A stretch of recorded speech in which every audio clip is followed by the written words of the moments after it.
மக்களவை தேர்தலில் கூட்டணி அமைத்தாலும் டார்ச் லைட் சின்னத்தில்தான் போட்டியிடுவோம் என்று மக்கள் நீதி மய்யம் தலைவர் கமல்ஹாசன் திட்டவட்டமாக தெரிவித்திருக்கிறார்.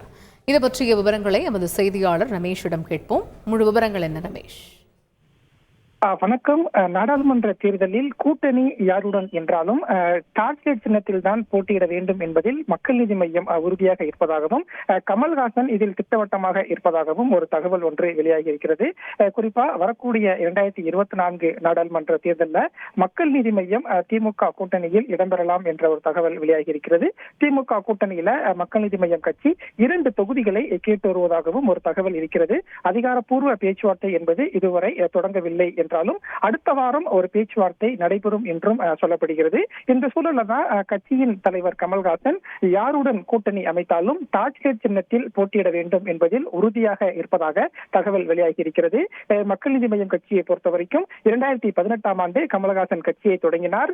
2019 நாடாளுமன்ற தேர்தலில் டார்ச்லைட் சின்னத்தில் தான் மக்கள் நீதி மய்யம் போட்டியிட்டிருந்தது. 2021 சட்டமன்ற தேர்தலையும் டார்ச்லைட் சின்னத்தை தேர்தல் ஆணையத்திடம் கேட்டிருந்தது. பல தொகுதிகளில் டார்ச்லைட் சின்னம் கொடுத்திருந்தது. ஒரு சில தொகுதிகளில் தனி சின்னத்துல மக்கள் நீதி மய்யம் போட்டியிட்டது. இந்த சூழல்ல 2024 நாடாளுமன்ற தேர்தலையும் மக்கள் நீதி மய்யம் கட்சிக்கு டார்ச்லைட் சின்னம் வேண்டும் என்று தேர்தல் ஆணையத்திடம் மக்கள் நீதி மய்யம் விண்ணப்பம் ஒன்றும் கொடுத்திருக்கிறது.